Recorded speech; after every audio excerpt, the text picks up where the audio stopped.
தூத்துக்குடி சுத்து வட்டாரத்தில் பயணிக்கும்னா மக்களோட கருத்துக்களை உள்வாங்க ஆசைப்படுறேன். அது மட்டும் இல்லாம அதுக்கான காரணங்களையும் தெரிஞ்சுக்கத்தான் இந்த பயணத்தை தொடர போறேன். நீங்க இதுக்கு முன்னாடி ஸ்டெர்லைட்டுக்கு வண்டி ஓட்டிருக்கீங்களா? அப்புறம் 30 வருஷத்துக்கு முன்னாடி ஸ்டெர்லைட்டுக்கு வண்டி ஓட்டிடும். அப்போல்லாம் சின்ன வண்டி தான் ஓடுவோம். இப்போ கனரக வாகனங்கள் பெருசாக இருக்குனால அந்த வண்டிகளுமே இப்போ எடுக்கல. ரெண்டாவது ஸ்டெர்லைட்டையும் மூடிட்டாங்கல்ல, அதனால வண்டிகள் ஓட்டம் இல்லை அவ்வளோவா. பெரிய முதலாளிகளே வண்டியில் ஓடாமல் அவ்வளோத்தையும் அடக்கட்டி தான் வச்சுருக்குறாங்க. பாதி வண்டியில் விற்றுரும் வந்து வச்சுருக்குறாங்க. இப்போ தொழில் கொஞ்சம் சுமாராக தான் இருக்கு. கஷ்டமாக தான் சூழ்நிலை. எங்களை மாதிரி தொழில் படித்தவங்களுக்கு இது கஷ்டமாக தான் இருக்குது. சரி, ஓடிக்கிட்டு இருந்தால் அது ஒரு நிரந்தரமான எக்ஸ்போர்ட்டில் ஹார்பர்லேருந்து வந்துகிட்டு இருக்கும் சரக்கு. எப்படியும் உங்களுக்கு ஒரு வாரத்தில் 4 நாள் 5 நாள் டூட்டி கிடைக்குன்னு வைங்கலாம். இப்போ அது கிடையாது. இப்போ ஒன்லி இந்த ப்ரைவேட் குவாரிகள் க்ரஷரு அந்த மாதிரி இடங்கள்ல இருந்தால் சரக்கு கொண்டு வரோம். அதுவுமே ஏகப்பட்ட போட்டிகள், வண்டிகள். தூத்துக்குடி ஊரை பொறுத்தவரையில் ஏகப்பட்ட வண்டி இருக்குது. எங்கே நடைகள் இருக்குது, நடையில் நம்மளுக்கும் கஷ்டம், ரெண்டாவது முதலாளிகளுக்கும் கஷ்டம். வண்டி வச்சிருக்கிற முதலாளியுமே ரொம்ப கஷ்டப்பட தான் செய்கிறாங்க. ஸ்டெர்லைட்னால எங்களுக்கு பாதிப்பு அப்படின்னு சொல்லி பக்கத்து கிராம மக்கள் போராடினாங்க. அந்த போராட்டத்துடைய விளைவா துப்பாக்கி சூடு நடந்துச்சு. அதை நீங்க எப்படி பாக்குறீங்க? ஒருவேளை அவங்களுக்கு பாதிப்பு இருந்துக்கலாம். அவங்க நம்ம ஏரியா தூரமான இடத்துல இருக்கிறோம். இந்த நெருக்கமான இடத்துல இருக்கிறவங்க, இந்த கம்பெனி ஓரத்தில் இருக்கிறவங்களுக்கு அந்த பாதிப்புகள் அதிகமாக இருந்திருக்கலாம். அதனால கூட அவங்க போராட்டத்துக்கு துணிஞ்சிருப்பாங்க. அதனால பின்ன விளைவு நடந்திருக்கு. துப்பாக்கி சூடு எதனால, வன்முறை பொதுமக்களால் நடந்ததா இல்லை நம்ம காவல்துறை அதிகாரிகளால் நடந்ததான்னு நமக்கு தெரியல. ஆனால் மொத்தத்தில் ஒரு சம்பவம் நடந்துருச்சு. அது எப்படி நடந்ததுன்னு எனக்கு புரியல சார். உங்க பேர் என்ன? என்ன செஞ்சுட்டு இருக்கிறீங்க? பேர் மனோகர். மனோகர். பக்கத்து கிராமம் வேலாயுதபுரம். வேலாயுதபுரம். நீங்க என்ன செஞ்சுட்டு இருக்கிறீங்க? நாங்க விவசாயம் இருக்கு. இப்போ டிரைவர். நீங்க ஸ்டெர்லைட் இருந்தப்ப ஸ்டெர்லைட்டுக்கு வண்டி ஓட்டிருக்கீங்களா? சரி. கொச்சின்ல இருந்து ஓட்டும் போது அப்ப இருக்கும்போது ஓட்டிருக்கோம் ஆரம்பத்துல. சரி. இங்க இறக்க விட மாட்டேன்னாங்க. கொச்சின்ல இருந்ததும் அப்பவே அதுக்கு பிறகு இங்க இருந்து 8 பேர் வச்சு. சரி சரி சரி. இப்ப ஸ்டெர்லைட் மூடப்பட்டதுக்கு பிறகு உங்களை மாதிரி இந்த டிரைவர்களுடைய இந்த வாழ்வாதாரம் பாதிச்சிருக்கா? தொழில் கம்மி தான். தொழில் கம்மி, அதுவும் தொழில் கம்மி தான். தொழில் கம்மி தான். தண்ணி எல்லாம் ஒரு சொன்னாங்க பக்கத்து கிராமத்துல. போர்ல எல்லாத்தையும் தண்ணி எல்லாம் மாறுது அப்படின்னு சொன்னாங்க. ஆனா என்னன்னு தெரியல. சரி. ஆமா. அந்த பிரச்சனை ஏன் வந்துச்சுன்னு நீங்க நினைக்கிறீங்க? ஸ்டெர்லைட் பிரச்சனை ஏன் வந்துச்சுன்னா, இவங்க போராட்டம் பண்ணி ஒரு 3 நாள் 100 நாள் இது பேட்டி வச்சிருந்தாங்க. யாருமே அந்த மக்களை ஒன்றும் இது பண்ணல. இல்லைன்னா அந்த அளவுக்கு வந்திருக்காரு. அது யாருமே ஸ்டெப் அவார்டுக்கு ஒன்று பண்ணி கடைசி நேரத்துல இது பண்ணும் போதுதான் போராட்டம் கழிச்சு. காரணம் அதான், விரிவாக்கம் பண்ண போதுதான். அந்த பழசுல அந்த இதே இல்லை. விரிவாக்கம் பண்ண போய் தான் அந்த பக்கத்து கிராமத்துல இடம் வண்டி அப்படி கூடி போகக்கூடாது, வரக்கூடாது பிரச்சனை ஆகி அதான் நடந்தது.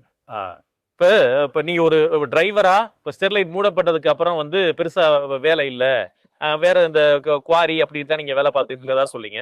சுமாரா எத்தனை பேர் இந்த லாரி ஓட்டுநர்களா இருந்தவங்க எத்தனை பேர் இதனால பாதிக்கப்பட்டிருப்பாங்கன்னு நீங்க நினைக்கிறீங்க? தூத்துக்குடி நாமக்கல்ல எல்லாரும் லாரியா மொத்தம் எல்லாமே டவுன். நாமக்கல் வண்டி தான் அதிகமா பிளேட் ஓட்டும். நாமக்கல்ல இருந்து அங்க தொழில் ஒரு பக்கம், மெயின் தொழில் தான். தொழில் ஒரு இதுக்கு இருந்தாலும் பொதுமக்களுக்கு அப்படிங்கும் போது மக்கள் ஒரு இதை பார்ப்பாங்கல்ல. இங்க இருந்து எங்க எல்லா மக்களும் எல்லாரும் இந்த இதுக்கு மட்டும் தான் எவ்வளவு பேர் இது பண்ணிட்டாங்க. அதான் ஒண்ணு. இன்னைக்கு இந்த ஸ்டெர்லைட் மூடப்பட்டதுக்கு அப்புறம் பெருசா இங்க வேலை வாய்ப்பு சொல்லிட்டாங்க, சொல்றாங்க. இதுல இப்ப என்னன்னா இந்த இன்டர்நேஷனல் பர்னிச்சர் பார்க் அப்படின்னு சொல்லி இப்ப இங்க ஆரம்பிச்சிருக்கிறாங்க. இதுக்கு இப்ப இது மூலமா திருப்பி உங்களுக்கு வேலை வாய்ப்பு கிடைக்கும், லாரி நிறைய ஓட்ட முடியும் அப்படின்னு நினைக்கிறீங்களா? இது லாரிகளுக்கு வாய்ப்பு கிடையாது. ஓப்பன் ஆனா தான் தெரியும் முழுசா செயல்பாட்டுக்கு வரும். ரெண்டாவது படிச்சவங்களுக்கா படியாதவங்களுக்கா பக்கத்துல உள்ளவங்களுக்கா வெளிநாட்டுக்காரங்களுக்கா யாரும் தெரியும். கம்பெனி பூரா அப்படிதான் இருக்கு. ஆமா. அவர் சொல்றாரு பூரா மக்களுக்கு வேலை இருக்கும் அப்படின்னு ஸ்டாலின் சொல்லியிருக்காரு. இருக்கா நம்ம எல்லாமே பாவம் தான், கஷ்டம்.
ஒரு ஜனநாயக சமுதாயத்தில் கருத்துக்களை சொல்வதற்கு தடையோ சுதந்திர உணர்வுகளுக்கு அழிவு தரும் நடைமுறைகளோ கண்டிப்பாக இருக்கக்கூடாது. இது அறிஞர் அண்ணா சொன்னது.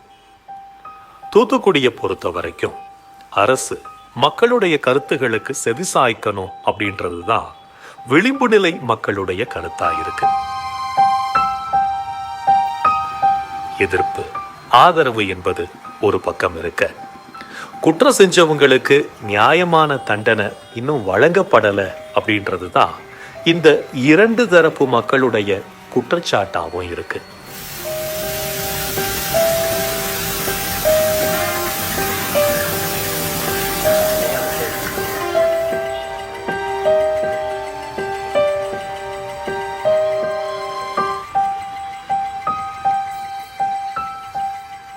உரிக்க ஒண்ணுமில்லாத வெங்காயத்தை போல தூத்துக்குடிய தொழில் வளர்ச்சி பெற்ற மாவட்டமா மாத்த என்னன்னா முயற்சி எடுத்தாலும் பெரிய பலன் இல்லைன்றது தான் பரவலான பேச்சா இருக்கு.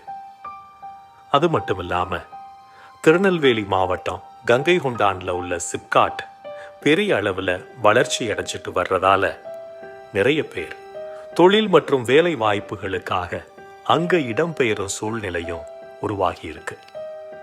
குறிப்பா தூத்துக்குடியில லாரி புக்கிங் ஆபீஸ் வச்சிருந்தவங்க நிறைய பேர் அங்க மாத்திட்டாங்க.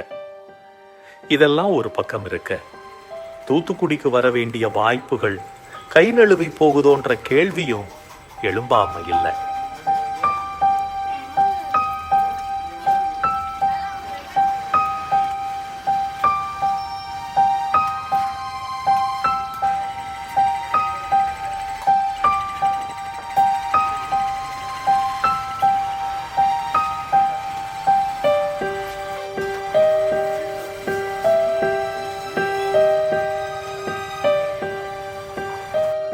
ஸ்டெர்லைட்டுக்கு எதிரான போராட்டத்தை முன்னெடுத்தவங்கள சிலர் இன்னும் வழக்குகளை சந்திச்சுக்கிட்டு இருக்கிறாங்கன்னு கேள்விப்பட்டேன். அவங்கள ஒருத்தரான தெற்கு வீரபாண்டியபுரத்தை சேர்ந்த ராஜ்குமாரை தான் இப்ப நான் சந்திக்க போறேன். இந்த ஸ்டெர்லைட் போராட்டத்தின் மூலமா எவ்வளவோ பாதிப்புகளை பத்தி நம்ம பேசுறோம். உங்களை போன்ற தனிப்பட்ட நபர்கள் இந்த வழக்குகள் மாதிரியான நிறைய பாதிப்புகளை சந்திச்சிருப்பீங்க. அதை பத்தி சொல்லுங்களேன். வழக்குகளை பார்த்தீங்கன்னா என் குடும்பத்தில் நான் என் சகோதரன் 2 பேருமே கிட்டத்தட்ட என் மேலே 139 வழக்கு. தூத்துக்குடி மாவட்டத்தில் அதிக வழக்குகளை சந்தித்தது வந்து நான் 139. இதுக்கு கீழே எடுத்துக்கிட்டிங்கன்னா ஒவ்வொருத்தர் மேலேயும் தனிப்பட்ட வழக்குகள் எவ்வளோ வழக்குன்னு பார்த்தீங்கன்னா 139, 40, 126 இப்படி பகுதி சார்ந்த மக்கள் மேலே வழக்கு போடப்பட்டது. எல்லாமே பொய் வழக்கு. அந்த 139 வழக்கும் எப்படி போட்டிருக்காங்கன்னா, நான் வந்து என்னோட நிகழ்வில் நான் அந்த மே 22 நிகழ்வாக நான் தொகுத்து சொன்னேன். இதில் எந்த நிகழ்வுலையுமே நான் மாவட்ட ஆட்சியர் அலுவலகம் உள்ள கிடையாது. ஆனால் அவங்க போட்ட வழக்குகள் வந்து வெளியே உள்ள இன்ஸ்பெக்டர்ஸ் எல்லாரையும் இந்த இதில் மே 22 வர வச்சு இந்த இதை நிரூபிக்கிறதுக்கு வேறு என்னெல்லாம் பண்ணலாம் அப்படிங்கிறத எங்கள் மேலே பொய் வழக்குகள் போட்டு இதை திசை திருப்புற விதமாக எங்களை அடக்கிறதுக்காகவும் இதை நியாயப்படுத்துறதுக்காக துப்பாக்கிச்சூட நியாயப்படுத்துறதுக்காகவும் மாவட்ட ஆட்சியர் அலுவலகத்தில் நான் வந்து மேம்பாலம் இருக்குல்ல 3 மைல் மேம்பாலத்தில் ஒரு வண்டியை கொளுத்துனதாகவும் அதில் இருந்து ஒரு 5 நிமிஷத்தில் மாவட்ட ஆட்சியர் அலுவலகத்துக்கு வெளியே இருந்த ஒரு வாகனத்தை கொளுத்துனதாகவும் மாவட்ட ஆட்சியர் அலுவலகத்தில் உள்ள சிசிடிவி கேமராவை உடைச்சதாகவும் இந்த மாதிரியா ஒவ்வொரு வழக்குகளாக தனித்தனியாக ஒரு பிட்டப் கேஸு மாதிரியா போட்டு 40 வழக்குகளில் என்னை கைது பண்ணுறாங்க. மே மாதம் இறுதியில் ஒரு 15 நாள் கழித்து முதல்ல என் தம்பியை கைது பண்ணுறாங்க, அப்புறமா என்னை கைது பண்ணுறாங்க. இதே மாதிரியே கிட்டத்தட்ட என் சார்ந்த போராட்டத்தில் உள்ளவங்க அப்பாவி மக்கள் யாரெல்லாம் கையில் கிடைக்கிறாங்களோ அவங்க எல்லார் மேலேயும் வழக்கு போட்டு கிட்டத்தட்ட 40 பேர் என்னோட பாளையங்கோட்டை மத்திய சிறைச்சாலையில் 49 நாள் 50 நாள் வரைக்கும் உள்ளே இருந்தோம். அந்த 40 வழக்கோடு நான் உள்ளே போகிறேன். நான் உள்ளே போன உடனே ஒவ்வொரு கேஸாக ஒவ்வொரு நாளும் 10 கேஸ் 15 கேஸுன்னு பிட்டப் கேஸை ஏற்றிக்கிட்டே போகிறாங்க. அதாவது அடிஷ்னலாக கேஸ் வழக்குகளை என் மேலே. ஏன் அப்படின்னா இவங்க வெளியே வரக்கூடாது, இவங்க வெளியே வந்தால் மறுபடியும் வந்து போராட்டம் ஆரம்பிச்சிருவாங்க. அப்படி எங்களையும் பொருளாதார ரீதியாக பார்த்தீங்கன்னா பொருளாதார ரீதியாக எல்லாருமே பின்தங்கிய மக்கள். நாங்கள்லாம் இந்த கிராம மக்கள்லாம் வந்து அன்னன்னைக்கு வேலையை பார்த்து அன்னன்னைக்கு கஞ்சி குடிக்கிறாங்க. இந்த போராட்டத்தில் இவங்க எப்படி இவ்வளோ தூரம் வீரியமாக செயல்பட முடியுது, இவங்களை முடக்கணும் அப்படிங்கிறதுக்காக போடப்பட்டது இந்த பொய் வழக்குகள். இதில் வந்து என்னோட கிராம சார்ந்த மக்கள் நகர சார்ந்த இளைஞர்கள் அனைவரையுமே 40 பேர் கிட்டத்தட்ட முதல் நாள் வழக்குங்கிறது மே 22 ஒட்டிய வழக்கு வந்து 100 பேர் மேலே போட்டு பேரூரணி சிறைச்சாலையில் வச்சு வன்மத்தோடு அடித்து காவல்துறை வந்து பழி வாங்கினாங்க. அதை இங்கே இருந்த நீதியரசர், அப்போ இருந்த ஒரு நீதியரசர் வந்து நேரடியாக போய் அவங்கள சொந்த ஜாமீனில் விட சொல்லி அவங்கள வெளியிட சொல்லிட்டாங்க. அந்த 100 பேரையுமே ஓன் பெயிலில் வெளியே விட்டுட்டாங்க. அதுக்கப்புறமா இவங்க வழக்கை வந்து எங்கள் மேலே திசை திருப்பி கிட்டத்தட்ட 40-45 பேருக்கு மேலே உள்ளவங்களுக்கு 30 வழக்கு 40 வழக்குன்னு இப்படி போட்டு என் மேலே 139 வழக்கு, என் தம்பிக்கு வந்து வழக்கு 96-99 வழக்கு போட்டு குண்டர் தடுப்பு சட்டத்தின் கீழே கைது பண்ணி அந்த குண்டர் தடுப்பு சட்டத்தை மதுரையில் உள்ள உயர்நீதிமன்ற வழக்கறிஞர்கள் வந்து தன்னிச்சையாக வந்து 3 நாளில் குண்டர் தடுப்பு சட்டத்தை உடைச்சி 50 நாளைக்கு அப்புறம் நாங்கள் வெளியே வரோம். அப்போது இந்த அரசு இதில் பார்த்தீங்கன்னா பயங்கரவாதத்தில் இது மிகப்பெரிய கொடுமையான விஷயம். இன்னமுமே வழக்கு இருக்குது, சிபிஐயில் வழக்கு, பொய் வழக்கு போட்டிருக்காங்க. அருணா ஜெகதீசன் விசாரணை ஆணையங்கிறது வந்து நீதியரசர் அருணா ஜெகதீசன் விசாரணை ஆணையத்தில் இந்த வழக்கில் உள்ளவங்க எல்லாரையுமே அழைச்சிருந்தாங்க. அழைச்சி அவங்களும் வந்து ஒரு ஒப்பீனியன் கேட்டாங்க. அப்போ எங்களெல்லாம் பார்த்துட்டு நீங்கள் பாவம் பரிதாபப்பட்டவங்களாக இருக்கீங்க, உங்கள் மேலே எப்படி இவ்வளோ வழக்குகள் போடப்பட்டது அப்படிங்கிற ஒரு நீதியரசரே கண்கலங்கக்கூடிய விஷயமா எங்களோட ஒப்புதல் வாக்குமூலங்கள் கேட்டாங்க. நாங்கள் எல்லாத்தையுமே சொன்னோம். அவங்களே கலங்கினாங்க. அவங்க கலங்கி அந்த நீதியரசர் வழங்கிய இதில் தான் காவல்துறை குற்றம் சாட்டப்பட்ட காவல்துறை அனைவரும் குற்றவாளிகள், அவங்களுக்கான தண்டனையை வழங்கணும்னு சொல்லி அருணா ஜெகதீசன் விசாரணை கமிஷனில் தீர்ப்பு சொல்லியிருக்காங்க. ஆனால் இது வரைக்கும் அந்த அரசு அதிகாரிகள் மேலேயும் சரி காவல்துறை மேலேயும் சரி எந்த வித நடவடிக்கையும் இல்லை. அவங்க உயர் பதவியில் இருக்காங்க. ஆனால் என்ன போல் தன்னெழுச்சியாக போராட வந்த எல்லாருக்கு மேலேயும் வழக்கு இருக்குது. இன்றைக்கி வரைக்கும் நீதிமன்றத்தை தேடி ஓடிக்கிட்டு இருக்கோம், வழக்குகளை சந்திச்சுக்கிட்டு இருக்கோம். ஆனால் இந்த வழக்குகள் போட்டதுனால நாங்கள் பின்னடைஞ்சிருவோமா அப்படின்னா கிடையாது. எங்கள் மக்களுக்கான போராட்டம், ஏன் குழந்தைகள் என் சந்ததிகள் நல்லா இருக்கணும் அப்படிங்கிறதுக்கான ஒரு தன்னெழுச்சி போராட்டம். எனக்கு யாராவது வழக்குக்கு உதவி புரிஞ்சாங்க அப்படின்னா தன்னெழுச்சியாக வந்த வழக்கறிஞர்கள் அனைவரும் போராடி எங்களை வெளியே கொண்டு வர்றதுக்கு ஒரு சட்ட மோதலை ஒரு நீதிமன்றத்தில் செலுத்தி எங்களை வெளியே கொண்டு வர்றதுக்காக அவங்க போராடினாங்க. இல்லை அப்படின்னா இப்போ வரைக்கும் கிட்டத்தட்ட 7 ஆண்டு ஆகிறது இந்த சம்பவம் நடந்து. இப்போ வரைக்கும் என்னால் வெளியே வந்திருக்க முடியாது. ஒரு கேஸுக்கு ஒரு 10,000 ரூபா நீங்கள் வச்சுக்கோங்களேன். 139 வழக்குக்கு நான் எவ்வளோ செலுத்தணும், எத்தனை நாள் உள்ளே இருக்கணும், அதையெல்லாம் நிரூபித்து வர்றதுக்கு எனக்கு வழக்கறிஞர் யார் சப்போர்ட் பண்ணுவாங்க? இந்த மாதிரியாக தன்னெழுச்சியாக சப்போர்ட் பண்ணி ஒரு வழக்கறிஞர்கள் செய்த உதவியால் நாங்கள் 40 பேர் வெளியே வந்தோம். 49 நாள் கழிச்சு இவ்வளோ போராட்டங்கள் வந்து போராட்டம் ஸ்டெர்லைட் எதிர்ப்பு போராட்டங்கிறது இதுவும் ஒரு பகுதியாக இருந்தது. இதெல்லாம் கடந்து தான் இப்போ போய்கிட்டு இருக்குது. எங்களுக்கான நீதியையும் வழங்கணும் அப்படிங்கிறது எங்களோட கோரிக்கையாக இப்போ வரைக்கும் இருக்குது. ஏன்னா எனக்கு பிரச்சனை இல்லை, நான் ஒரு தனியார் ஆலையில் வேலை பார்க்குறேன். இதை வச்சு எங்கள் தூத்துக்குடி சார்ந்த மக்கள் எல்லாருமே வந்து வெளிநாடு செல்லக்கூடிய மீனவ பகுதியில் இருக்கிறவங்க எல்லாருமே வந்து ஒரு கப்பலில் வெளிநாடுகள் செல்லக்கூடிய வாய்ப்புகள் இருக்கிறவங்க நிறைய பேர் இதில் தவற விட்டாங்க. அவங்களோட வலி வேதனை வாழ்க்கையை இழந்துட்டு தவிச்சு இன்றைக்கி வரைக்கும் கஷ்டப்பட்டுக்கிட்டு இருக்காங்க. இன்னுமே வந்து எங்களுக்கான நீதி கிடைக்கல.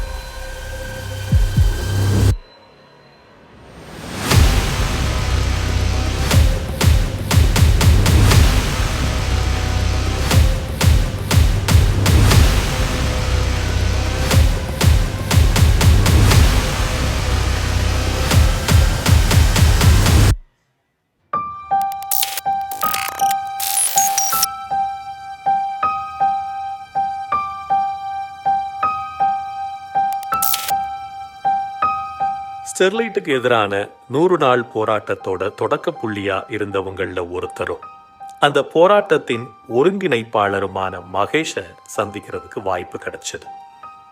இவர் மேலையும் பல வழக்குகள் நிலுவையில் இருக்கிறதா சொன்னாங்க. இவருடைய கருத்துக்களையும் அதற்கான காரணங்களையும் தெரிஞ்சுக்கிறதுக்காகத்தான் அவரை பார்க்க போறேன். மகேஷ், இந்த ஸ்டெர்லைட்டுக்கு எதிரான இந்த 100 நாள் போராட்டத்தை குமரெட்டியாபுரத்தில் நீங்கள் தான் ஒருங்கிணைச்சிருக்கிறீங்க. அப்போ உங்களுக்கு என்ன வயசு, என்ன செஞ்சுட்டு இருந்தீங்க, எதுக்காக இந்த போராட்டத்தை முன்னெடுத்தீங்க? ஆக்சுவலாக கடந்த 2018ஆம் ஆண்டு வந்து இந்த ஸ்டெர்லைட் ஆலைக்கு எதிரான இந்த போராட்டம் வந்து முன்னெடுக்கப்பட்டது. அப்போது என்னுடைய வயது வந்து 30. கிட்டத்தட்ட திருமணம் முடிந்த ஓராண்டு, 1ஆம் ஆண்டு. அப்போ அந்த காலகட்டத்தில் தான் நம்ம இந்த போராட்டம் முன்னெடுக்கிறது. நான் ஒரு தனியார் ஆலையில் அப்போ ஒரு சூப்பர்வைசராக ஒர்க் பண்ணிக்கிட்டு இருந்தேன். ஸ்டெர்லைட் ஆலை வந்து கிட்டத்தட்ட ஒரு 23 ஆண்டுகளாக இருக்குது எங்கள் மண்ணில். எங்கள் வீரபாண்டியபுரம் பஞ்சாயத்துக்கு உட்பட்ட வீரபாண்டியபுரம், குமரெட்டியாபுரம், குமாரகிரி இந்த 3 ஊரையும் ஒருங்கிணைக்கிற பகுதியில் சிப்காட் இண்டஸ்ட்ரியல் ஏரியாவில் அது இருக்குது. குமரெட்டியாபுரம் நான் தெற்கு வீரபாண்டியாபுரம் பக்கத்து கிராமத்தில் உள்ளவன். குமரட்டியாபுரம்ங்கிறது எனக்கு அருகாமையில் இருக்கிற கிராமம். அதில் இருக்கிற நண்பர்கள் நினைப்பின் பேரில் அந்த போராட்டத்தில் நம்ம ஒருங்கிணைக்கிறோம்.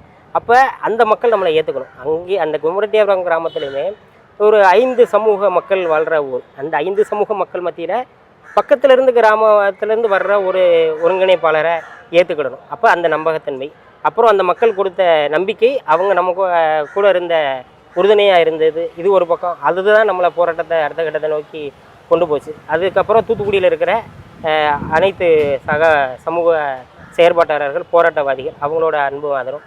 அப்போ இது மட்டுமே எங்களுக்கு இருந்துச்சுன்னு கேட்டிங்கன்னா, எந்த கிராமத்தில் அன்பும் ஆதரவும் கிடைச்சதோ அதுலேயே சில துரோகங்களும் எங்களுக்கு இனம் வந்துச்சு. எந்த நண்பர்கள், இளைஞர்கள் அந்த கிராமத்துலேருந்து எங்களை கூப்பிட்டாங்களோ அதில் ஒரு சிலர் கூட எங்களுக்கு எதிராக காவல் நிலையங்களில் போய் திரும்பி எங்களுக்கு எதிராக இவங்க தான் எங்கள் அமைதியாக இருக்கிற ஊரில் போராட்டத்தை உருவாக்குறாங்கங்கிற மாதிரியான எங்களுக்கு எதிராக திரும்புகிற சூழல் இதெல்லாம் அரங்கேறியது. துப்பாக்கி ஒருங்கிணைந்த போராட்டங்களை முன்னெடுத்த இவர்களெல்லாம் துப்பாக்கி சூழலில் இறந்தார்களா, அவங்கெல்லாம் பொழைச்சிட்டாங்க, இந்த மக்கள் தான் அப்பாவி மக்களை இழுத்துக்கிட்டு போய் கொண்டுட்டாங்கன்னுலாம் சொன்னாங்க. அப்போ வெளியே வந்து அவர்களுக்கும் நாங்கள் சமூக வலைதளங்கள் ஒரே ஒரு வரியில் தான் நாங்கள் பதிவு பண்ணோம். வீணர்களின் துவக்கு கொண்டுக்கு வீணாக போவதில் புரட்சி, இறுதி வரை வென்றெடுப்பதான், அதற்காக தான் இந்த உயிரை மிச்சம் பிடித்து வைத்திருக்கிறோம்னு சொல்லிட்டு எழுத வேண்டிய சூழல்லாம் எங்களுக்கு இருந்தது. அதுக்கப்புறம் நாங்கள் கைது செய்யப்பட்டு சிறையில் அடைக்கப்பட்ட போது திட்டமிட்டே எங்கள் மீது காவல்துறையால் பல்வேறு வழக்குகள் போடப்பட்டது. கிட்டத்தட்ட எங்கள் ஒவ்வொருத்தர் மேலேயும், என்னுடைய உடன் பிறந்த சகோதரர் ராஜ்குமாராக இருக்கட்டும், என்னுடைய சக தோழர்களாக இருக்கட்டும், ஒவ்வொருத்தர் மேலேயும் பல்வேறு அதிக அளவிலான வழக்குகள் போடப்பட்டது. என்னென்னு கேட்டிங்கன்னா, 30 வயதில் எங்களுக்கு தெரிஞ்சு 30 வயதில் 100-110 வழக்குகளை சுமந்தவர்கள் நாங்களாகத்தான் இருப்போம். அப்போ அது மட்டும் இல்லாது 51 நாள் சிறை 51 நாள் சிறை பாலை மத்திய சிறையில் சிறை வாழ்க்கையை முடிச்சுட்டு நாங்கள் வீட்டுக்கு போகலாங்கிற இருக்கிற சூழல் இருக்கும்போது 51வது நாள் திட்டமிட்டு என் மீது குண்டர் சட்டம் போடப்பட்டது. அப்போ இதை வந்து அப்போ காவல்துறையும் மீண்டும் எங்களுக்கு தூத்துக்குடி மக்களுக்கு ஒரு எதிரி மனநிலையில் தான் இருக்கிறாங்கங்கிறத தானே எங்களால் உணர முடியுது. அப்படியான ஒரு சூழல் தான் இருந்தது. இப்போ திமுக அரசு என்ன சொன்னாங்கன்னா, அந்த ஒட்டுமொத்த போராட்ட வழக்குகளையும் வாபஸ் வாங்கிறோன்னு சொன்னாங்க. ஆனால் அதற்கான நடவடிக்கை எடுத்திருக்காங்களான்னு கேட்டிங்கன்னா இல்லை. போராட்ட வழக்குகள்னு சில வழக்குகளை மட்டும் தள்ளுபடி பண்ணியிருக்கிறாங்க. போராட்டத்தின் போது நடந்த வன்முறை வழக்குகள் தள்ளுபடி செய்யப்படாதுங்கிறத அவங்க குறிப்பிட்டிருக்கிறாங்க. அரசாணையில் குறிப்பிடலை, அவங்க சொன்ன வாக்குறுதிகளையும் குறிப்பிடலை, அரசாணை குறிப்பிடலை. ஆனால் அது சம்மந்தப்பட்ட போராட்டத்தின் ரீதியான சில வழக்குகள் மட்டும் தள்ளுபடி செய்யப்பட்டிருக்குது. ஆனால் எங்கள் மீது போடப்பட்டது அனைத்துமே வன்முறை வழக்கு தான். இங்கே நடந்த மே 22 அன்னைக்கு நடந்த ஒட்டுமொத்தமாக நடந்த பல்வேறு வன்முறை வழக்குகளை எங்கள் மீது திணித்தார்கள்னு தான் சொல்லணும். அதையும் அது பொய் வாக்குறுதியாக இன்றைக்கி இருக்குது. இப்போ எங்கள் மீது குறைந்தபட்சமாக ஒரு 70-80 வழக்குகள் நிலுவையில் இருக்குது. இப்போ சிபிஐயில் ஒரு வழக்கு போயிட்டுருக்குது. சிபிஐ வழக்கிலையுமே ஒரே ஒரு காவல்துறை அதிகாரியை மட்டும் துப்பாக்கி சூடுக்கு காரணம்னு அவரை குற்றவாளியாக காமிச்சிருக்கிறாங்க. மற்றபடி 100 அப்பாவி மக்களை தான் குற்றவாளியாக காமிச்சிருக்கிறாங்க. அப்போ திமுக அரசு எதுலேயும் பொய் சொல்லிடுச்சுங்கிறதா நாங்கள் நினைக்கிறோம்.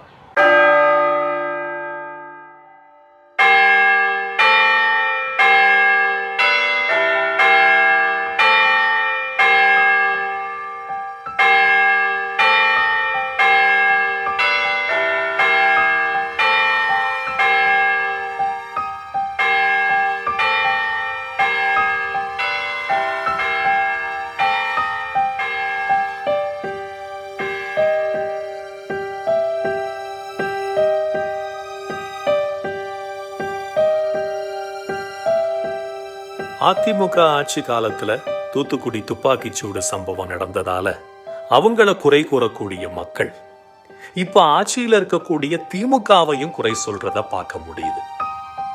இதுக்கான விளக்கத்தை கேட்க துப்பாக்கிச்சூடு நடந்த 7ஆம் ஆண்டு நினைவு நாள்ல திமுக அமைச்சர் கீதா ஜீவனை சந்திச்சேன்.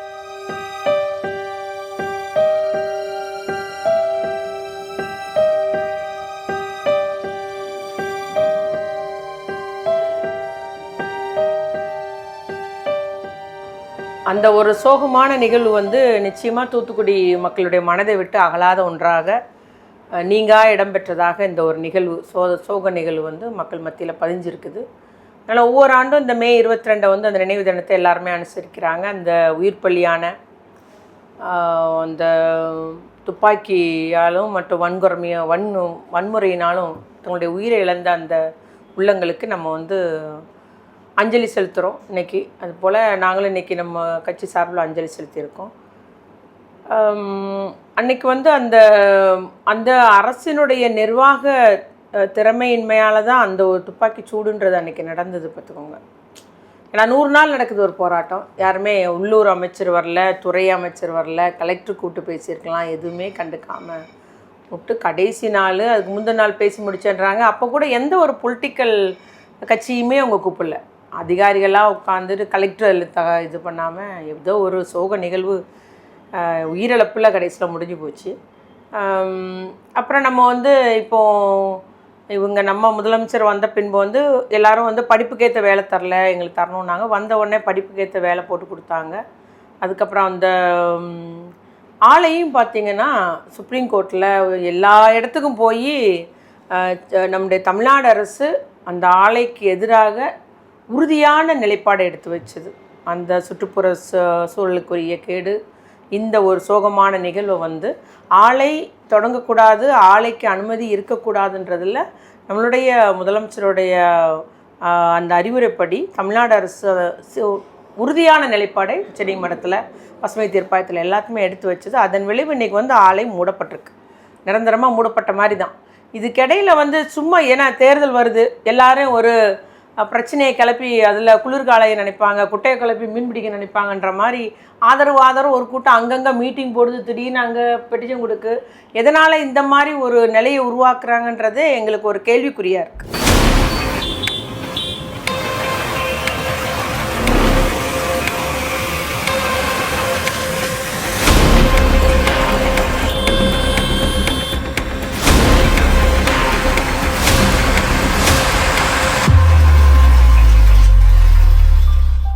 அதிமுக திமுக அரசுகள் மேல சரமாரியா குற்றச்சாட்டுகளை வைக்கிற போராட்டக்காரர்கள் மேலையும் குற்றச்சாட்டுகள் முன்வைக்கப்படுது. இதே நினைவேந்தல் நாள்ல போராட்ட ஒருங்கிணைப்பாளர்கள் மேல குற்றச்சாட்டை சுமத்தின ஒருத்தரை தான் இப்ப நான் சந்திக்க போறேன். தூத்துக்குடி மக்கள் ஸ்டெர்லைட் எதிர்ப்பு போராட்டத்தில் கலந்து கொண்டு மாவட்ட ஆட்சி அலுவலகத்தை நோக்கி தான் நாங்கள் போயிட்டு இருக்கோம். அந்த சம்பவம் வந்து திடீர்னு வந்து ஒரு கும்பல் வந்து ஒரு பிரச்சனை உண்டு பண்ணுறாங்க. அந்த கும்பல் யாரும் தெரியாது. இப்போ நானோ, இப்போ சக தோழர்களோ, மீனவர் மக்களோ, விவசாயிகளோ, மாணவர்களோ, பெண்களோ, குழந்தைகளோ எல்லாருமே ஸ்டெர்லைட்டு உடைக்குன்னு சொல்லி யாரும் போகலை, இல்லை ஸ்டெர்லைட்டை முற்றுகை போராட்டம் யாரும் போகலை. நாங்கள் போனது எல்லாமே மாவட்ட ஆட்சியரை பார்த்து ஒரு மனு கொடுக்க செல்கிறோம். ஆனால் எங்கள் கூட வந்தவங்களா அல்லது திடீர்னு உள்ளே வந்தவங்களா யாரும் தெரியாது. திடீர்னு வந்து பிரச்சனை நடக்கு, நாங்களாம் ஓடுதோம், போலீஸ் வந்து எங்களை அடித்து விரட்டுறாங்க, எனக்கெல்லாம் முதல்ல அடி விழுந்திருக்கு, ஓடுதோம், காவல்துறை திடீர்னு அங்கங்கே சுட்டு பொசுக்கிறாங்க. பொதுமக்கள் அதில் குறிப்பாக ஒரு பாக்ஸர் விளையாடக்கூடிய ஒரு இளைஞன் சுட்டுக் கொல்லப்படுதான். ஸ்ரோனியின் தங்கை 18 வயசு, அந்த பெண் வந்து வழக்கறிஞர் ஆகணும் அப்படிங்கிற ஒரு பெரிய கனவோடு வாழ்ந்த பெண்ணை போராட்டத்துக்கு வருது, தன்னுடைய மண்ணை காக்கணும்னு சொல்லி போராட்டத்துக்கு வரும்போது துப்பாக்கியில் சுடப்படுது. இதே போல் தன்னுடைய மகளுக்கு பத்திரிகை கொடுப்பதற்காக அங்கே வந்த ஒரு நபர் அவரும் சுட்டு படுகொலை செய்யப்படுறாரு. ஸ்டெர்லைட்டுக்கு எதிராக நாங்கள் உள்பட என்னென்னா தினசரி போராட்டத்தில் இருக்கோம். ஒடுக்கப்பட்ட மக்கள் பாதிக்கப்பட்ட போராட்டம் பண்ணுறோம், விவசாயம் பாதிக்கப்பட்ட போராட்டம் பண்ணுறோம், மீனவர் பாதிக்கப்பட்ட போராட்டம் பண்ணுறோம், மாணவர்கள் பாதிக்கப்பட்ட போராட்டம் பண்ணுறோம். ஆனால் ஒரு சிலர் வந்து ஸ்டெர்லைட்டை மட்டும்தான் வச்சு போராட்டம் நடத்திட்டு இருக்காங்க. அவங்க வந்து இன்றைக்கி செல்வ செழிப்பாக இருக்காங்க. இன்றைக்கி அவங்களுடைய வங்கி கணக்கை கண்டிப்பாக தமிழ்நாடு லஞ்ச ஒழிப்புத்துறை ஆய்வு பண்ணணும், அமலாக்கத்துறையும் ஆய்வு பண்ணணும். எதுக்கு அப்படின்னா அந்த வேடந்தாங்கல் பறவை மாதிரி சீசன் போராட்டம் பெருசாக உருவெடுத்துருது. எப்படி ஜெர்மனியில் வந்து ஹிட்லர் வந்து மக்களை வந்து ஒரு பதட்டத்தோட வைத்து ஆட்சி புரிய நினைச்சாரோ அதே போல் ஸ்டெர்லைட்டுக்கு எதிராக போராடக்கூடிய ஒரு சில நபர்கள், எல்லாரும் கிடையாது, ஒரு சில நபர்கள் வந்து ஒரு பதட்டத்தோடு கொண்டு போய் அவங்களுடைய வயிறு நிரப்ப வருமானத்தை பார்க்கறதுக்காண்டி இந்த சூழல் உருவாக்குறாங்களோ அப்படிங்கிற ஒரு பொதுவான விஷயம் வந்து தூத்துக்குடியில் பயங்கரமாக பரவிட்டு இருக்கு. எங்களுடைய காதுக்கு வந்தது. அதனுடைய நிலைப்பாடு தான் இந்த 7ஆம் ஆண்டு நினைவேந்தல். நான் கேட்ட கேள்வி என்னென்னா, ஸ்டெர்லைட்டுக்கு எதிராக போராடக்கூடிய ஒரு சில நபர்களுடைய வங்கி கணக்கை நீங்கள் ஆராய்வு பண்ணணும், அவங்களுக்கு பொருளாதாரம் கொடுக்கறது யாரு, இல்லைன்னா அந்த ஸ்டெர்லைட் போராட்டங்களை எங்களோடு சேர்ந்து பிரச்சனையை கிளப்பி காவல்துறை டென்ஷன் உண்டு பண்ணி அவங்கள அட்டாக் பண்ணுறதோ, இல்லை பொதுமக்கள் எங்களை அட்டாக் பண்ணி காவல்துறைக்கு எதிராக எங்களை உருவெடுக்க வைக்கிறதோ செஞ்சது யாரு? இப்போ போராட்டத்தை பண்ணல எல்லாரும் கேட்டோம்னா நீ பிரச்சனை உண்டு பண்ணியா, இல்லை நான் பண்ணலை, நீ உண்டு பண்ணி நான் பண்ணலை அப்படிங்காங்க. அப்போ போராடக்கூடிய மக்கள் நாங்கள் யாருமே பண்ணலை. அப்போ யார் பண்ணாங்கிற கேள்வி இருக்குது. இதை தான் அருணா ஜெகதீஷ் அம்மா என்ன சொன்னாங்க அப்படின்னா, ஒரு கும்பல் வந்து பிரச்சனை உண்டு பண்ணிக்க, அந்த கும்பல் யாருங்கிறது எங்களுக்கு கேள்வியாக இருக்குது. இதுவரை நீதி கிடைக்கல. 15 பேர் செத்துருக்காங்க, 13 துப்பாக்கி சுடப்பட்டிருக்காங்க, 2 பேர் திருப்பி செத்துருக்காங்க. 15 பேருக்கு நீதி கிடைக்காத ஒரு விரக்தியில் தான் நான் வந்து மக்கள் கூட்டமைப்பு நாங்கள் எல்லாம் சேர்ந்து, நாங்கள் ஒரு 6 கட்சி இருக்கோம், எல்லா அமைப்பும் சேர்ந்து எனக்கு கொடுத்த நோக்கம் சாராம்சமே இதனுடைய நோக்கம் தான். எங்களுக்கு மக்கள் நீதி கிடைக்கும், உண்மையாக நீதி கிடைக்கணும். ஸ்டெர்லைட்டை வைத்து பிழைப்பு நடத்தக்கூடியவங்களை காவல்துறை கண்டிப்பாக கைது செய்யணும், பொதுமக்கள் மத்தியில் அம்பலப்படுத்தணும்.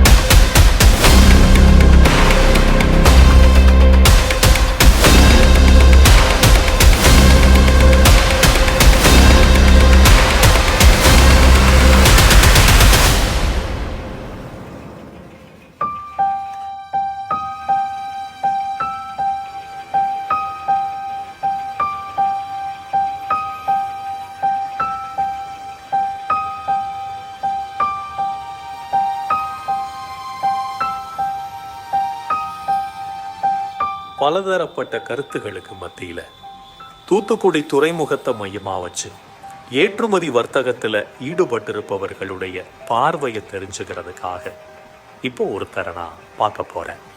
சார், தூத்துக்குடியில் ஸ்டெர்லைட் ஆலை மூடப்பட்ட பிறகு தொழில் வளர்ச்சி எப்படி இருக்கு, எதிர்காலம் எப்படி இருக்குன்னு நினைக்கிறீங்க? தூத்துக்குடி வந்து பொதுவாக எல்லாமே வந்து போர்ட் பேஸ்ட் தான் எல்லாமே. ஸோ இந்த போர்ட்டை வச்சு தான் இங்கே இருக்கிற இண்டஸ்ட்ரி எல்லாமே இருக்குது. இப்போது இங்கே வந்து பொதுவாக இதுக்கு நம்மளுடைய இதுக்கு முன்னாடி உள்ள ஜென்ரேஷனில் பார்த்திங்கன்னா நமக்கு வந்து பெரிய தொழில் நிறுவனங்கள் அப்படின்னு பார்த்தீங்கன்னா ஸ்பிக்கு, டேக் இருந்தது, அப்புறம் டிசிடபிள்யூ, இந்த மாதிரி நிறுவனங்கள் எல்லாமே இருந்திருக்கு. இப்போ அதுக்கு அப்புறமே பார்த்தீங்கன்னா எதுவுமே பெரிய இண்டஸ்ட்ரீஸுங்கிற மாதிரி எதுவும் தூத்துக்குடிக்கு வரல. அதுக்கு பெருசாக வந்ததுன்னு சொல்லும்போது பார்த்தீங்கன்னா ஸ்டெர்லைட் ஒரு பெரிய இண்டஸ்ட்ரி வந்ததுன்னு சொல்லலாம். அதுக்கப்புறம் உள்ளதுன்னு பார்க்கும்போது பார்த்திங்கன்னா எல்லாமே போர்ட் சம்மந்தமாக இங்கே நிறைய வேர் ஹவுசஸ் இருக்குது, சிஎஃப்எஸ் டெவலப் ஆகிருக்கு. ஸோ இந்த என்டையர் ஆக்டிவிட்டி வந்து டிபெண்ட் ஆன் தி போர்ட், அதுதான் இருக்குது. போர்ட்டுடைய இன்ஃப்ராஸ்ட்ரக்சர் அப்படின்னு பார்க்கும்போது பார்த்திங்கன்னா இப்போது கடந்த ஒரு 40-50 வருடங்களில் தூத்துக்குடிக்கு வந்து ஒரு கண்டெய்னர் ட்ரேடில் வந்து பெரிய அளவில் தூத்துக்குடி வளர்ச்சி அடைஞ்சிருக்கு. இப்போது அடுத்தாப்பில் பார்த்திங்கன்னா நமக்கு ஒரு அவுட்டர் ஹார்பர்னு ஒரு மிகப்பெரிய ஒரு ப்ராஜெக்ட் வரப்போகுது. அந்த ப்ராஜெக்ட் வந்ததுன்னா தூத்துக்குடி வந்து ஒரு மிகப்பெரிய ஒரு ஷிப்பிங் இன்டர்நேஷ்னல் லெவலில் ஒரு பெரிய ஒரு அந்த தூத்துக்குடி வந்து அந்த மேப்பில் வந்து ஒரு முக்கிய பங்கு வகிக்கும். இப்போ நமக்கு ஸ்டெர்லைட்டுடைய பாதிப்பு அப்படின்னு பார்க்கும்போது பார்த்திங்கன்னா நமக்கு வந்து ஒரு நெகட்டிவ் எஃபெக்ட் கண்டிப்பாக இருக்குது இதுக்கு. ஏன்னா நமக்கு வந்து இதனால் ஒரு பெரிய இண்டஸ்ட்ரீஸ் அந்த மாதிரி யாரும் வரல. இது வந்து மேபி இந்த ஒரு ஃபேக்டர் கான்ட்ரிபியூட் பண்ணியிருக்கலாம் இருக்குது. ஆனால் அதையெல்லாம் தாண்டி இப்போ சமீபத்தில் வந்து இப்போது வின்ஃபாஸ்டுடைய ஒரு அவங்களுடைய இவி யூனிட் வந்து இங்கே வந்திருக்கு. ஸோ அது வந்து ஒரு பெரிய பலம்னு நான் பார்க்குறேன். ஏன்னா அது வந்து உங்களுக்கு ஒரு அடுத்த ஒரு நியூ டெக்னாலஜி அப்படிங்கும்போது இவி தான் இப்போ ஃப்யூச்சர் அப்படின்னு பார்க்கும்போது இவி சம்மந்தமாக நமக்கு ஒரு யூனிட் இங்கே வந்திருக்கு. ஸோ அதுக்கு தேவையான ஒரு ஆன்சிலரி யூனிட்ஸோ இல்லை மற்ற இவி யூனிட்ஸோ வரத்துக்கு ஒரு வாய்ப்பு இருக்குது. ஸோ இது நமக்கு ஒரு மிகப்பெரிய பலம்னு பார்க்குறேன். அது போக இப்போ இங்கே வந்து ஒரு இந்த டைடல் நியோ அப்படிங்கிற ஒரு மினி டைடல் பார்க்கும் வந்திருக்கு. ஸோ அதனால் நமக்கு வந்து இங்கே இருக்கிற இன்ஸ்டிடியூஷன்ஸில் உள்ள ஸ்டூடெண்ட்ஸ்க்கு வந்து அது ஒரு பெரிய வாய்ப்பாக அமையறதுக்கு ஒரு வாய்ப்பு இருக்குது. இப்போது இது தவிர இதுக்கு வந்து டியூட்டுக்குரனை வந்து பார்த்திங்கன்னா ஒரு இவி ஹப் அந்த மாதிரி வந்து டெவலப் பண்ணணுங்கிறது கவர்மெண்ட்டோடைய ஒரு எய்மாக இருக்குது. இது போக போர்ட்லேருந்தும் பார்த்திங்கன்னா இது வந்து ஒரு க்ரீன் ஹைட்ரஜன் ஹப் அப்படிங்கிறத பண்ணணுங்கிறதும் அவங்களுக்கு இருக்காங்க. ஸோ அதனால் வந்து இந்த டெக்னாலஜி வைஸ் பார்க்கும்போது பார்த்திங்கன்னா இதுக்கு நமக்கு ஒரு பெரிய அட்வான்டேஜாக இருக்குது. ஸோ இந்த மாதிரி டெக்னாலஜி ரிலேட்டடான ஒரு தொழில் வரத்துக்கு இங்கே வாய்ப்புகள் பிரமாதமாக இருக்குது அப்படி தான் எனக்கு தோணுது. ஏன்னா போத் சென்ட்ரல் கவர்மெண்ட் அந்த ஸ்டேட் கவர்மெண்ட் இதுக்கு வந்து நிறைய ஒர்க் பண்ணிகிட்டு இருக்காங்க. ஸோ இது ஒரு அட்வான்டேஜாக தான் இருக்குது டெஃபினட்டாக. தொழில்துறையோட வளர்ச்சிக்கு அந்த போக்குவரத்து ரொம்ப முக்கியம். குறிப்பாக இங்கே போர்ட்டு வந்து ஒரு மிகப்பெரிய பலம் தூத்துக்குடிக்கு. ஆனால் இப்படிப்பட்ட ஒரு வசதிகள் இருந்தும் தொழில் வளர்ச்சிகளை ஏற்றுக்கொள்ளக்கூடிய மனநிலை தூத்துக்குடி மக்களுக்கு இருக்கா, இல்லை அதிலிருந்து அவங்க ஒரு மாறுபட்டு நிற்கிறாங்களா? இப்போது இன்ஃப்ராஸ்ட்ரக்சர்னு பார்க்கும்போது பார்த்திங்கன்னா நமக்கு வந்து தூத்துக்குடி போர்ட்டில் ரோடு, ரெயில், ஏர், சி எல்லாமே இருக்குது. 4 இது இருக்குது. இது ரொம்ப ரேர் எல்லா இடத்துலையும் இருக்கிறது. ஸோ அதனால் இது எப்படின்னா நமக்கு இங்கே இருக்கிறவங்க பயன்படுத்திக்கிறதுக்குன்னா பக்கத்தில் ஹிண்டர்லேண்ட் நம்ம சொல்கிற கோயம்புத்தூர், திருப்பூர், சேலம் இங்கேருந்து நமக்கு நிறைய கார்கோ வருது. ஈவன் பெங்களூர்லேருந்து கூட தூத்துக்குடிக்கு கார்கோ இங்கே வருது. அதுக்கு ரீசன் வந்து இந்த மாதிரி ஒரு கனெக்டிவிட்டி ப்ளஸ் போர்ட்டில் ஒரு இன்ஃப்ராஸ்ட்ரக்சர் கனெக்டிவிட்டி. இப்போ நமக்கு வந்து இங்கேருந்து போகிறது எல்லாமே வந்து கொலம்போவில் தான் டிரான்ஸ்ஷிப் ஆகும். நமக்கு நியரஸ்ட் கொலம்போ தான் நமக்கு அட்வான்டேஜாக இருக்குது. ஸோ அதனால் அது ஒரு மிகப்பெரிய பலம். தூத்துக்குடி மக்கள் அப்படின்னு பார்க்கும்போது பார்த்திங்கன்னா அவங்களுக்கு வந்து அவங்கள வளர்ச்சி தான் அந்த போர்ட்டே வளர்ந்துருக்கு. இன்ஃபேக்ட் அந்த பீப்புளுடைய எல்லாருமே சொல்கிறது உண்டு, கம்பேர்ட் டு சென்னை இருக்கும் தூத்துக்குடியில் உள்ள மாதிரி ஒரு வளர்ச்சி வந்து வேறு எங்கேயுமே இருந்ததில்லை. ஏன்னா மக்கள் வந்து அந்த மாதிரி ஒரு ஆர்வம் உள்ளவங்க. ஸோ இங்கே வந்து ஏன் கார்கோ அனுப்பினோம்னா ரொம்ப குவிக்காக ப்ராசஸ் ஆகி டாக்குமெண்டேஷனாக இருக்கட்டும், டைமிங் படி ஒர்க் பண்ணுறது இல்லை, ஒரு எக்ஸ்டெண்டடாக ஒர்க் பண்ணுவாங்க. ஸோ இதெல்லாம் தான் இதுக்கு ஒரு பலமாக இருந்திருக்கு. ஸோ மக்கள் வந்து இதுக்கு போர்ட்டுடைய வளர்ச்சிக்கு டெஃபினட்டாக கான்ட்ரிபியூட் பண்ணியிருக்காங்க லோக்கல். இன்னொன்று வந்து பார்த்திங்கன்னா பீப்புள் வந்து இங்கே இருக்கிற பிஸ்னஸ்மேனுடைய அவங்களுடைய முயற்சினால தான் இந்த போர்ட்டே வளர்ந்துருக்கு. இதுக்கு வெளியிலேருந்து எந்த விதமான ஒரு சப்போர்ட் ரொம்ப கிடைச்சதில்லை. பட் இது வந்து இந்த board was made by the local people தான், அந்த பிஸ்னஸ் பீப்புள் பர்டிகுலர்லி அவங்க தான் போய் மார்க்கெட் பண்ணாங்க. ஏன்னா நமக்கு காம்படிட்டர்ஸ் வந்து சென்னை தான் பெரிய காம்படிட்டராக இருந்தது, கொச்சின் ஒரு காம்படிட்டராக இருந்தது. ஸோ இங்கே உள்ள பிஸ்னஸ் பீப்புள் வந்து அவங்க போய் இங்கே உள்ள இன்ஃப்ராஸ்ட்ரக்சரை பற்றி பேசி தான் இங்கே கார்கோ கொண்டு வந்தாங்க. அதே சமயத்தில் கார்கோ கொண்டு வந்தால் மட்டும் போகாது இல்லையா, அதுக்கு ஈக்குவலாக நம்ம ஒர்க் பண்ணணும். ஸோ அதுக்கு வந்து ஈடு கட்டினதுனால தான் இங்கே வந்து கன்சிஸ்டண்ட்டாக அந்த கார்கோ வந்துட்டு இருந்திருக்கு. ஸோ இந்த பீப்புளுடைய வளர்ச்சிக்கு டெஃபினட்டாக உதவி இருக்காங்கன்னு தான் சொல்லணும் இந்த இதில். ஸ்டெர்லைட் ஆலை மூடப்பட்ட பிறகு பெருசாக வேலை வாய்ப்புகள் இல்லை அப்படின்னு சொல்லப்பட்ட சமயத்தில் சமீபத்தில் இன்டர்நேஷ்னல் ஃபர்னிச்சர் பார்க் அப்படின்னு சொல்லிட்டு அந்த சிப்காட்டில் ஆரம்பிச்சிருக்கிறாங்க. ஆனால் அது இன்னும் அங்கே நிறுவனங்கள் வரலை, பெருசாக எதுவும் வேலைகள் நடக்கலை, நிறுவனங்கள் யாரும் ஆரம்பிக்கலை அப்படின்னு சொல்கிறாங்க. அதுக்கு என்ன காரணம்னு நினைக்கிறீங்க? இதில் வந்து எனக்கு தெரிஞ்சு இந்த ஒரு 4 அல்லது 5 நிறுவனங்கள் வந்து இதுக்கு ஒப்பந்தத்தில் கையெழுத்து போட்டிருந்தாங்க. அவங்க அதில் வந்து எனக்கு ஒரு கம்பெனி வந்து அதில் தொடர்ந்து வேலை செய்கிறதாகவும் சொன்னாங்க. பட் அது சம்மந்தமாக எனக்கு இன்னும் கிளியராக தெரியல, என்ன ரீசனுக்காக இருக்குன்னு தெரியல. ஏன்னா இந்த ஃபங்க்ஷன் நடந்த போது கூட பார்த்திங்கன்னா அந்த கமிட்மெண்ட் அது வந்து அந்த நிறுவனங்களுடைய உயர் அதிகாரிகள் தான் வந்து தான் பண்ணியிருந்தாங்க. ஸோ இது வந்து வேறு எங்கேயும் இல்லாத அளவுக்கு இங்கே வந்து அந்த குட்ஸ் அவங்களுடைய ஃபர்னிச்சர் தயாரித்து தூத்துக்குடி போர்ட் வழியாக அந்தந்த நாடுகளுக்கு அனுப்புகிற மாதிரி தான் பிளான் பண்ணது. அது ரொம்ப பிரமாதமான ஒரு கான்செப்ட். அது ஏன் நடக்கலைன்னு தெரியல. ஆனால் இதுக்கு என்ன பண்ணலான்னா மேபி திருப்பி அவங்கக்கிட்ட போய் சந்தித்து அவங்கக்கிட்ட இதுக்கு ஒரு ரிவைவ் பண்ணுறதுக்கு என்ன முயற்சி எடுத்தோம்னா இதுவும் ஒரு பெரிய ப்ளஸ் பாயிண்ட்டாக தூத்துக்குடிக்கு டெஃபினட்டாக இருக்கும். இப்போ அந்த இன்டர்நேஷ்னல் ஃபர்னிச்சர் பார்க்கில் பெரிய அளவு நிறுவனங்கள் வராததுக்கு இந்த ஸ்டெர்லைட் போராட்டம் ஒரு காரணமாக இருக்கும்னு நினைக்கிறீங்களா? அது மட்டும்தான் காரணமாக இருக்குமான்னு தெரியல. But it could have contributed someway, ஏதாவது ஒரு வகையில் இருந்திருக்கலாம்.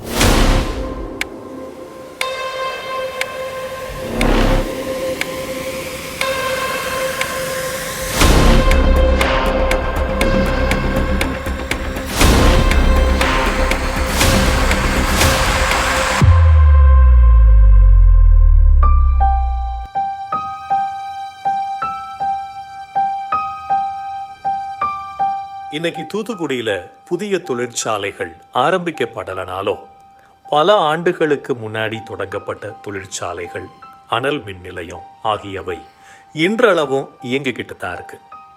இப்போ கூட புதிய தொழிற்சாலைகளை தொடங்க அரசு மும்முரம் காட்டுது. இத்தகைய சூழல்ல மாற்று யோசனையோட செயல்படுற சுற்றுச்சூழல் ஆர்வலர் ஒருத்தரை தான் இப்ப நான் சந்திக்க போறேன். இந்த தூத்துக்குடியை பொறுத்தவரையில் சுற்றுச்சூழல் சார்ந்த ஒரு முன்னெடுப்பை எப்போ எடுக்கணும்னு உங்களுக்கு தோணுச்சு? 2014 அந்த பீரியட் ரேஞ்சில் தூத்துக்குடி போர்ட்டில் ஒரு அஃபிஷியல் மீட்டிங்காக போச்சுல வந்து அங்கே உள்ள ஹையர் அத்தாரிட்டியை மீட் பண்ணக்கூடிய வாய்ப்பு கிடச்சிது. அப்போ தூத்துக்குடி போர்ட்டை வந்து அவங்க டெவலப் பண்ணுற எல்லா ஸ்கீம்ஸும் சொன்னாங்க. அது பர்டிகுலராக வந்து ஒரு 2 lakhs tons ஆஃப் கோல் வந்து அங்கே டம்ப் பண்ணி அங்கேருந்து டிஸ்ட்ரிபியூஷன் வேரியஸ் பாயிண்ட்ஸ்க்கு போகிறதா சொன்னாங்க. அது மட்டும் இல்லாமல் அங்கே முயல் தீவுன்னு சொல்லி எங்களுக்கு ரொம்ப ஃபெமிலியரான ஒரு ஸ்பாட் அது. ஸோ அதில் நாங்கள் ஃபுல்லாகவே வந்து டம்ப் யார்டாக யூஸ் பண்ண போகிறோம்னு சொன்னோடனே அது கேட்டுட்டு வந்துட்டோம். பட் அதுக்கப்புறம் ஒரு 1 year ஒரு 6 monthsக்கு முன்னால் அதுக்கப்புறம் போச்சில் வந்து எதேர்ச்சியாக செக்ரட்டேரியட்டுக்கு போயிருந்தேன் சென்னையில். அப்போது அங்கே ஒரு விண்டோவில் பக்கத்தில் பார்க்கச்சில் டோரில் ஃபுல்லாக ஒரு பிளாக்காக ஒரு லேயர் இருந்துச்சு. அதில் சும்மா பார்ட்டிகல்ஸ்லாம் அப்படி மினிமித்துட்டு இருந்த மாதிரி இருந்துச்சு. என்னன்னு சொல்லி பார்த்து தூரத்தில் பார்க்கறதுல போர்ட்டு இருந்தேன், நம்ம சென்னை போர்ட்டில் இருந்து அது ஒரு 4 or 5 kilometers மேலே இருக்கும். பட் அங்கே அந்த கோல் டம்ப் பண்ணி இருந்துச்சு. ஸோ அது இங்கே இவ்வளோ தூரத்துக்கு ட்ராவல் ஆகி வருதுன்னு சொல்லிச்சுல தூத்துக்குடி வந்து ஒரு சின்ன ஒரு ஏரியா, அதில் 2 lakhs tons வந்து டம்ப் பண்ணி வைக்கச்சில அது இம்பேக்ட் வந்து ரொம்ப சிவியராக இருக்கும். பர்டிகுலராக வீசிங் உள்ளவங்க, சில்ட்ரன்ஸு, அப்புறம் ஓல்ட் ஏஜில் உள்ளவங்களுக்கு ரொம்ப கஷ்டமாக இருக்குன்னு சொல்லி இதுக்கு என்ன பண்ணலான்னு ஒரு ஆள் இது யோசிக்கச்சில் வந்து ஸோ பொல்யூஷன் அவாய்ட் பண்ணக்கூடிய வந்து மரம் வைக்கிறது தான் அப்படின்னு சொன்னோடனே ஃபஸ்ட்டு எங்கள் ஆஃபீஸ் ஸ்டாஃபை வச்சு கொஞ்சம் ஸ்டார்ட் பண்ணி பண்ணோம். அதுக்கப்புறம் காமராஜ் காலேஜ் கூட ப்ரொஃபஸர் சீனிவாசன் சார் அவங்க ஸ்டூடெண்ட்ஸ் எல்லோரும் சேர்ந்தோம். அப்புறம் நான் ஆல்ரெடி ஷிப்பிங் இண்டஸ்ட்ரியில் இருந்தனால அதுக்கு ரிலேட்டடாக இருக்கிறவங்க கூட ஏஞ்சல் மேம் சின்னத்தம்பின்னு சொல்லி நிறையா என்னோடய ஃப்ரெண்ட்ஸ் எல்லாம் சேர்ந்து ஒரு சின்ன ஒரு அமைப்பாக ஸ்டார்ட் பண்ணோம். ஆனால் முதல்ல வந்து ஆர்கனைஸ்டான ஒரு அமைப்பாக பண்ணலை, எவ்ரிடே வீக் வந்து ஒர்க் பண்ணிக்கிட்டே இருந்தோம். அப்புறம் நிறையா பேர் அட்வைஸ் பண்ணாங்க, இதை வந்து நீங்கள் ஒரு அமைப்பாக பண்ணால் நல்லாயிருக்குன்னு சொல்லி. நாங்கள் வெறுமனே மரம் மட்டும் வச்சுட்டு போகாமல் அதை வந்து எவ்ரிடே வந்து மெயின்டைன் பண்ணிகிட்டு இருந்தோம். ட்ரிம் பண்ணி விடுறது, தண்ணி ஊற்றுறது, பார்க்குறது. சப்போஸ் ஏதாவது பட்டு போயிருந்தால் கூட அதை எடுத்துகிட்டு வேறு ரீப்ளேஸ்மெண்ட் பண்ணி அந்த சக்ஸஸ் ரேட்டை வந்து எந்த விதத்துலலாம் நம்ம கூட்ட முடியும்னு சொல்லி கூட்டிகிட்டே வரச்சில் அதனால ஒரு நல்ல ரிசல்ட் தெரிய ஆரம்பிச்சிது. ஸோ ஒரு ஸ்டேஜில் நான் சொல்கிறேன், அந்த 2014 வந்து அது வந்து ஒரு ரெட் ஜோனில் இருந்துச்சு 2 to green. இப்போ வேரியஸ் ரிப்போர்ட்ஸ் ஏர் குவாலிட்டி இதெல்லாம் வச்சு அனலைஸ் பண்ணச்சில் வந்து இது ஒரு நல்ல ஒரு டிரான்ஸ்ஃபர்மேஷன் நடந்திருக்குன்னு சொல்லி நாங்கள் ஃபீல் பண்ணுறோம். ரிப்போர்ட்ஸும் அப்படி தான் இருக்குது. பட் எக்ஸாக்டாக என்ன சிச்சுவேஷன் சொல்லி இன்டெப்த்தாக போனால் தான் தெரியும். ஸோ இந்த டைமில் வந்து கார்ப்பரேஷன்ஸ், கவர்மெண்ட் அஃபிஷியல்ஸு, அப்புறம் நிறைய ஸ்பான்சர்ஸ் எங்களுக்கு நல்லபடி ஹெல்ப் பண்ணனால மியாவாக்கி கான்செப்ட்லேயும் நாங்கள் போக ஆரம்பித்தோம். அதில் மேஜராக ஒரு 4 இடத்துலையும் பண்ணியிருக்கோம். பர்டிகுலராக அந்த சுவாசம்னு சொல்லி ஒரு ப்ராஜெக்ட்ஸ். ஸோ அதில் ட்ரஸ்ட்டில் உள்ள எல்லா மெம்பர்ஸு, அதில் முக்கியமாக சிலரோட நல்ல ஒரு கான்ட்ரிபியூஷனால் அது வந்து டோட்டலாகவே ஒரு மோர் தென் 100 ஏக்கர்ஸ்க்கு வந்து ஃபுல்லாகவே டென்ஸ் ஃபாரஸ்ட் அந்த கதையில் வந்து ஒரு நல்ல ஒரு டிரான்ஸ்ஃபர்மேஷன் நடந்துச்சு. அது வந்து ஆக்சுவலாக ஒரு dump yard, garbage dump yard. முதல்ல அந்த ஏரியாவை கிராஸ் பண்ணச்சில் ஈசிஆர் ரோட்டுக்கு போச்சிலே வந்து ரொம்ப ஒரு பேட் ஸ்மெல்லாம் அதில் இருக்கும். இப்போ அந்த இது எதுவுமே கிடையாது. அப்படி ஒரு டிரான்ஸ்ஃபர்மேஷன் அதில் நடந்துச்சு. அது போக நிறைய இடத்துல சின்ன சின்ன லெவலில் பண்ணியிருக்கோம். எங்களோட பணி வந்து இன்னும் தொடர்ந்துக்கிட்டே இருக்குது. ஸோ இது வளர்ச்சி அடைஞ்சு எப்படி இருக்குன்னு பார்த்தா, முன்னால் ஒரு ஏரியாவில் வந்து 20-30 மரம்னு சொல்லி வச்சுட்ருப்போம். இப்போ 5 மரம் 8 மரம் வைக்கக்கூடிய அளவுக்கு தான் அந்த ஸ்பேஸ் இருக்குது. மற்ற எல்லாமே ஓரளவு கவர் ஆகிட்டே வருது. இன்னும் ஒரு 3 or 4 or 5 இயர்ஸில் வந்து ஓரளவு தூத்துக்குடியை வந்து ஒரு கவர் பண்ணிடலாம்னு நம்பிக்கை இருக்குது. நாங்கள் மட்டும் இல்லை, இப்போ எங்கள் நாங்கள் வீக்கெண்ட்ங்கிற ஒரு அமைப்பில் தான் நாங்கள் பண்ணிகிட்ருக்கோம். இப்போ இதே மாதிரி ஆல்கன் இருக்காங்க, அப்புறம் அஜித் ரசிகன் மட்டும் சொல்லியிருக்காங்க. இப்போ கார்பரேஷன் வந்து ஃபுல் ஃப்ளெஜ்டாக வந்து ஒரு 20,000 சாப்லிங்ஸ் வந்து பிளான் பண்ணி அவங்களும் நட்டிகிட்டு இருக்காங்க. இவங்களுக்கு எல்லாத்தையுமே நாங்கள் கோஆப்ரேட் பண்ணிட்டு தான் இருக்கோம். நாங்கள் எல்லாருமே ஒரு டீமாக ஒர்க் பண்ணுறதுனால கொஞ்சம் ஃபாஸ்ட் க்ரோத் இருக்குது, நல்ல ரிசல்ட்டு இதில் கிடச்சிட்ருக்கு சார். இதுதான் தூத்துக்குடியில் ஒரு சேஞ்சஸ் வந்தால் தான் நாங்கள் ஃபீல் பண்ணிகிட்ருக்கோம். மழை சரியாக பெய்ய மாட்டேங்குது, வெயில் கொளுத்துது அப்படின்னு இயற்கையை மட்டுமே பழி சொல்கிறத விட்டுட்டு மக்கள் எந்த அளவுக்கு ஒரு சமூக அக்கறையோடு செயல்படணும்னு நினைக்கிறீங்க? மக்களோட ஒத்துழைப்பு இருந்தாலும் சரி, எந்த ஒரு திட்டம்னாலும் சரி, எந்த ஒரு செயலாலும் சரி சக்ஸஸ் ஆகும். இப்போ எங்களை பொறுத்த வரைக்கும் பார்த்திங்கன்னா, ஒரு இண்டிவிஜுவலாக எடுத்துக்கிட்டோம் அப்படின்னா ஒரு 8 to 10 hours நம்ம வீட்டில் இருக்கோம். வீட்டை விட்டுட்டு வெளியே வந்துட்டாலும் அது சொசைட்டியாக மாறிடுது. சொசைட்டியாக மாறச்சில் வந்து நம்ம வீட்டில் வந்து நம்ம பெட்டு, நம்ம வீடு எல்லாத்தையுமே நம்ம தூய்மையாக நீட்டாக வைக்கணும்னு சொல்லி நம்மளுக்கு ஒரு இன்டென்ஷன் இருக்குது. அதே நம்ம செயல்படுத்திகிட்டு இருக்கோம். ஸோ அதே மாதிரி ஒரு 10 hours 8 hours 10 hours இருக்கிற ஒரு பிளேஸ்க்கு எப்படி இம்பார்ட்டன்ஸ் கொடுக்கமோ, அதை விட்டு வெளியே வர மீதி ஒரு 14 hours நம்ம சமுதாயத்தில் தான் இருக்கோம் அப்படின்னா அதுக்கு நம்ம ப்ரையாரிட்டி கொஞ்சம் கொடுக்கணும். அதுக்குன்னு ஒரு டைம் ஸ்பெண்ட் பண்ணி அதுக்குன்னு அட்லீஸ்ட் நம்ம என்ன செய்யணும், கெடுதல் எதுவும் பண்ணாமல் இருந்துட்டாலே கொஞ்சம் நல்லபடி வந்துடும். இருக்கிற மரத்தை பாதுகாக்கிறது, அதை எதுவும் வெட்டாமல் இருக்கிறது, புதுசாக மரம் வைக்கிறது, நம்ம குழந்தைகளுக்கு வந்து வருங்காலத்தில் வந்து என்ன மாதிரி நடக்கணுங்கிறத கற்றுக் கொடுக்குறது, பர்டிகுலராக இந்த சுற்றுச்சூழலை பாதுகாக்கிறத பற்றி நம்ம சொல்லிட்டா ரொம்ப நல்லாயிருக்கும். சில நெகட்டிவ் சில விஷயங்கள் அங்கேருந்து நடந்தாலும் இப்போ நாங்கள் பார்க்குற அளவுக்கு நிறைய பேர்கிட்ட வந்து ஒரு நல்ல அவேர்னஸ் வந்திருக்கு. அதனால தான் இவ்வளோ பெரிய ஒரு மாற்றம். இது வந்து ஒரு ரெவல்யூஷனரி மாதிரி தான் இங்கே நடந்துட்டுருக்கு. ஒரு தனிப்பட்ட ஒரு மனுஷனுங்கிறத விட ஒரு சொசைட்டியே ஒரு கம்ப்ளீட்டாக வெக்கப் ஆகி ஒரு புது புரட்சியை ஆரம்பிக்காம தான் நாங்கள் ஃபீல் பண்ணிகிட்ருக்கோம். ஏன்னா எவ்ரிடே இப்போ வைக்க ஆரம்பிச்சிட்டாங்க. ஒவ்வொரு சில ஏரியாலலாம் பார்த்திங்கன்னா நாங்கள் பொதுவாக வந்து வீக்கெண்டு தான் வச்சுட்டு இருப்போம். இப்போ அப்படி கிடையாது, எவ்ரிடே வைக்க ஆரம்பிச்சிட்டாங்க. அது வேணும்னு சொல்லி மக்களும் கேட்க ஆரம்பிச்சிட்டாங்க, அதை அக்செப்ட் பண்ண ஆரம்பிச்சிட்டாங்க, அதை பாதுகாக்கவும் ஆரம்பிச்சிட்டாங்க. அதனால் இன்னொரு 3 or 4 இயர்ஸில் வந்து நெக்ஸ்ட் ஜென்ரேஷன் வந்து கண்டிப்பாக இதை பற்றி தெரிய ஆரம்பிச்சிருக்கும். அதனால் ஒரு நல்ல ஒரு முன்னேற்றத்தை நோக்கியும் எதிர்காலத்தை நோக்கியும் தூத்துக்குடி போயிட்டு இருக்கிறதா நாங்கள் உணர்கிறோம்.